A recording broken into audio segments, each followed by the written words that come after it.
work, learn, and entertain themselves. Next slide. I want to go slide by slide so I don't waste time. I don't know. I cannot have water. Sorry about that. Now, technology and rights. Navigating the tightrope in the digital age. Technology's rapid ascent has transformed our lives, opening doors to connection, innovation, and progress. Yet, this progress is not without its price tag, raising critical questions about where technology and fundamental human rights collide. As we navigate the complexities of the digital age, thank you, defining these boundaries and ensuring technology serves humanity is of paramount importance. Several key areas highlight the potential conflict between technology and rights. Now, I want to talk about privacy and data. The digital age thrives on collecting, analyzing, and using data. While technology offers benefits like personalized services, it raises concerns about privacy intrusion, surveillance, and potential misuse of data. Finding the right balance between innovation and individual privacy requires robust data protection laws and ethical practices by tech companies. The digital age blurs the lines between the public and private life, making reputation management a complex challenge. Individuals are vulnerable to online manipulation, misinformation campaigns, and the spread of harmful content. Technology's ability to manipulate location and identity also raises ethical and legal dilemmas. Deepfakes, hyper-realistic, AI-generated videos, that's what deepfakes are. They are hyper-realistic AI-generated videos where you can be in Lagos and you'll be shown as being in India and your picture is there with you talking and it's your voice and everything. So deepfakes can be used to spread misinformation. Thank you. I put it here. Thank you. Sorry about that. And they can damage reputations and even influence elections. We had that situation in the United States at the time where technology was used to bypass some very vital checks. Also, geolocation tracking presents a challenge in balancing security needs with individual privacy regarding location data.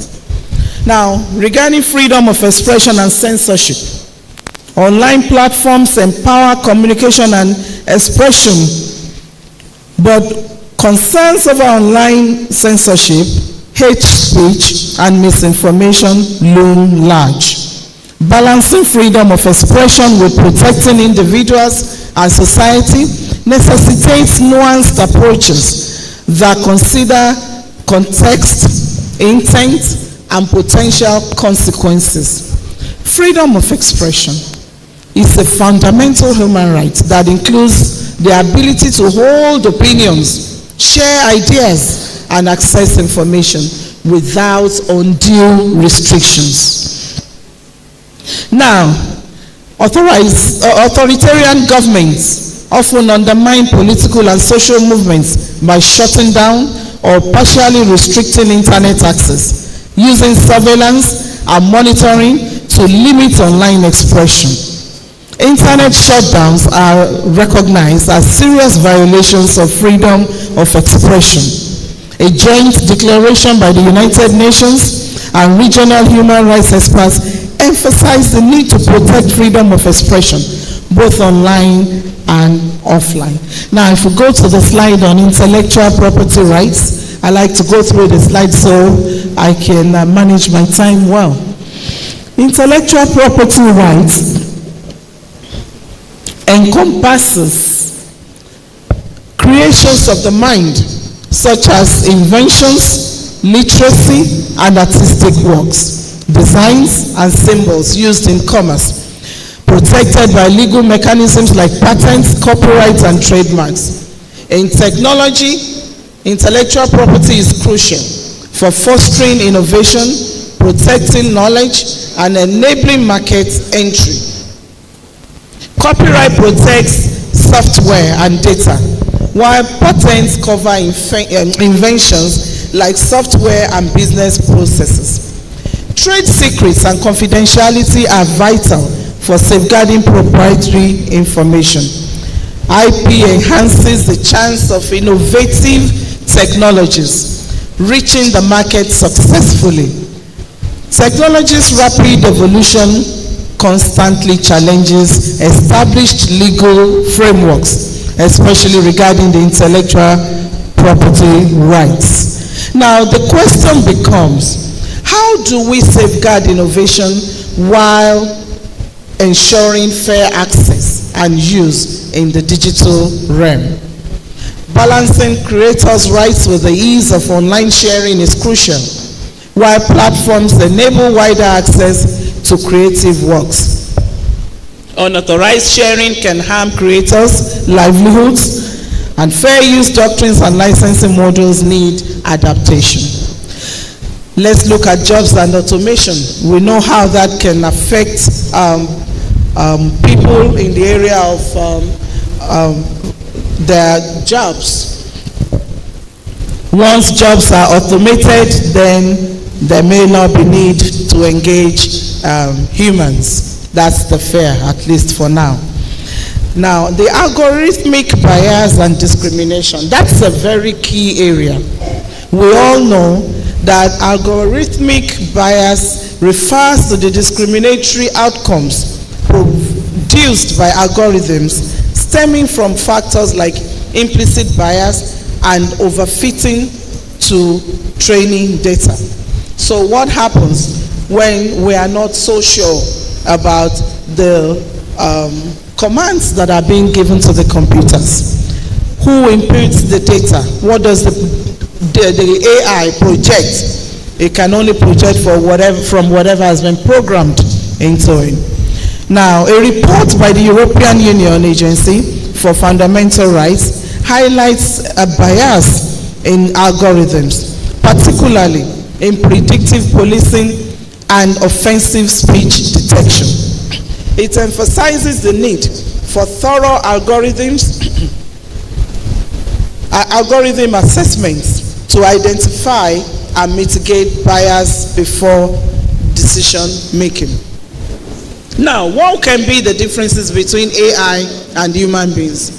The comparison between AI, particularly in the context of robotics and human beings, is a multifaceted one, involving considerations from philosophy, ethics, computer science, and cognitive science.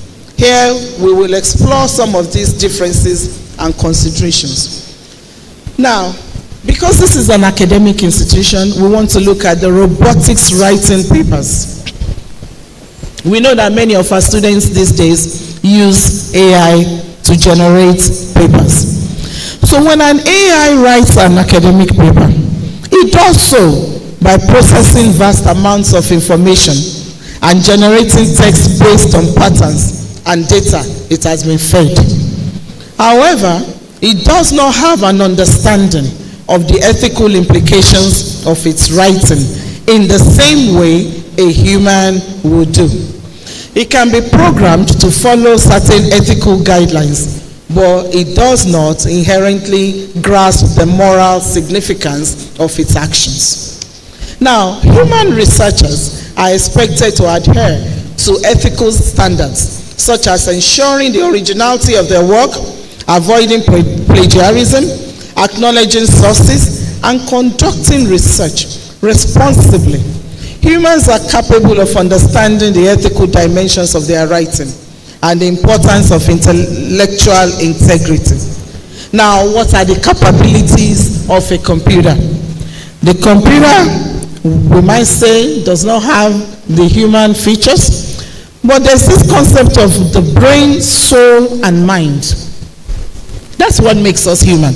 So humans have biological brains that give rise to consciousness, subjective experiences, and a sense of self, often referred to in philosophical terms as the soul or mind.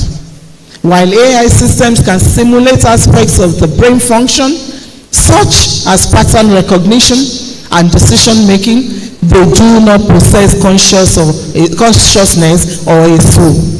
They operate based on algorithms and data, lacking the subjective experience that characterizes human existence.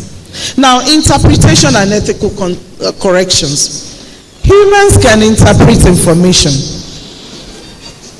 Although AI can be designed to interpret data and even mimic ethical decision making to a certain extent, it does so without the intrinsic ethical compass that humans have, which is informed by a combination of societal norms, personal values, and emotional intelligence. Now, protecting human rights. The collaboration between humans and machines should be structured in a way that leverages the strengths of both while protecting human rights and dignity. AI can perform tasks that are repetitive, dangerous, or require processing large amounts of data more efficiently than humans. At the same time, humans can provide oversight, ethical guidance, and creative input that AI lacks.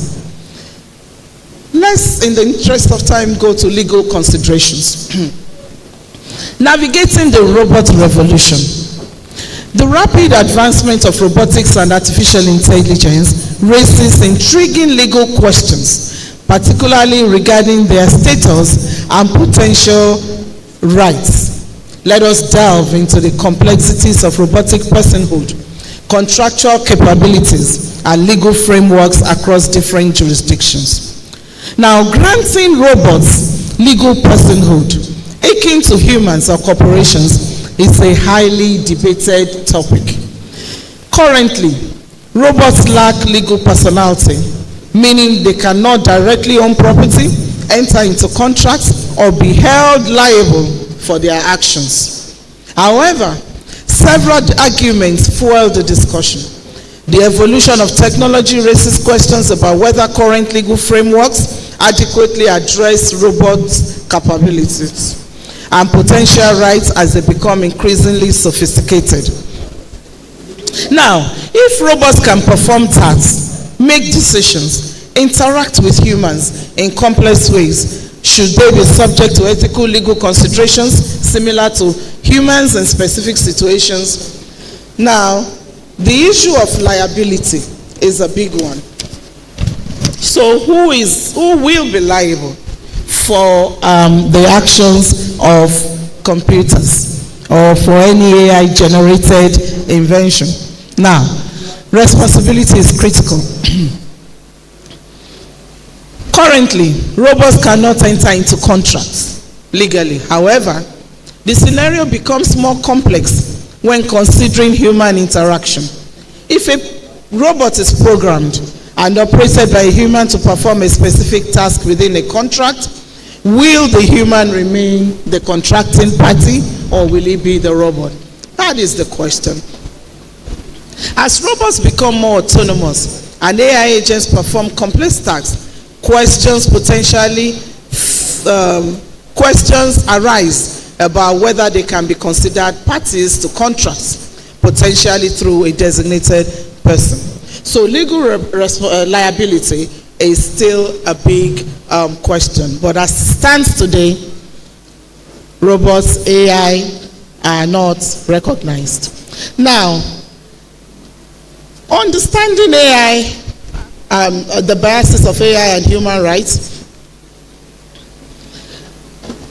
I welcome you to the intriguing and complex world of understanding AI bias and its impact on human rights. As AI becomes increasingly ingrained in our lives, ensuring its development and usage align with ethical principles and respect fundamental for the usage of rights is crucial. I have this definition of AI, but it cannot be a generic one because we have different definitions. But the bias in artificial intelligence refers to the systematic and unfair favoritism and discrimination towards certain individuals or groups based on factors such as race, gender, etc.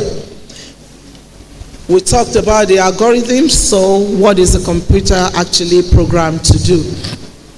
But bias can manifest in various ways, potentially leading to discriminatory outcomes that violate human rights. We can have this as data bias. That's what we alluded to when I spoke about the algorithms. Now we have human bias, we have feedback and loop bias, we have deployment bias. There are different biases that can occur. Now, expanding the shadow. The bias on human rights, as AI pervades our lives, is hidden. And there are hidden biases which weave a web of discrimination and injustice, threatening fundamental human rights across multiple regions.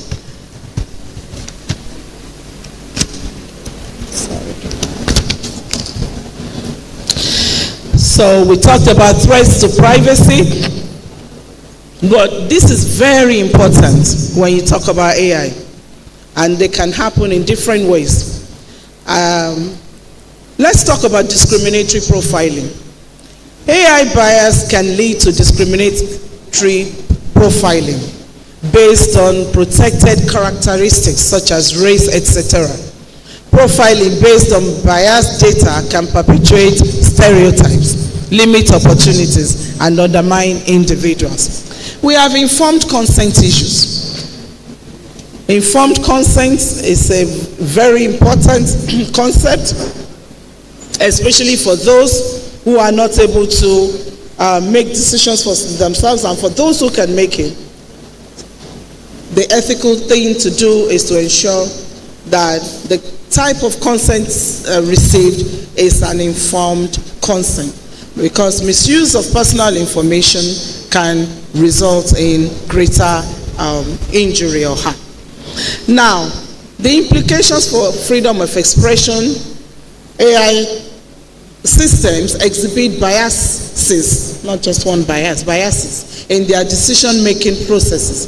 They can distort information, limit access to diverse perspectives, and curtail individuals' ability to freely express their views and associate with others. Now, what are the implications? The implication, of course, we see in our country: censorship and filtering of information, echo chamber polarization, and AI biases can contribute to the creation of echo chambers and filter bubbles, where individuals are exposed to limited or biased information that reinforces their existing beliefs and perspectives. Can also see it in discriminatory content moderation. The government does this a lot. Many people will just wake up one day and find that their content is wiped off. This is part of government censorship. Okay, so there are different implications also for freedom of association, which can be limited access to diverse networks, social segregation and division. Understanding AI-driven discrimination is clear. It can happen in diverse ways. So, I move on by looking to a brighter future. Addressing AI biases demands a multifaceted approach, ensuring technology empowers instead of oppressing. This includes ensuring data fairness and transparency, promoting diverse and representative data sets, and advocating for transparency in algorithms to enable bias detection and correction. Human oversight. and ethical frameworks are essential. Let's look at Caleb University. The rules of engagement and data rights. In the context of Caleb University, ensuring the privacy, data protection, and rights of students in the digital environment is crucial for upholding ethical standards, legal compliance, and respect for human rights. When students interact with the school website, their data rights and privacy must be safeguarded through clear rules of engagement, robust security measures, and transparent monitoring mechanisms. The rules of engagement. Students should be informed of their rights and responsibilities when using the school website, including how their data will be collected, processed, and stored. Clear guidelines on data use, access controls, and consent mechanisms should be established to protect students' privacy and ensure compliance with data protection laws. I'm sure my students are following. I know you are, because I'm already having students telling staff about false imprisonment and contractual rights and freedom of movement and all of that.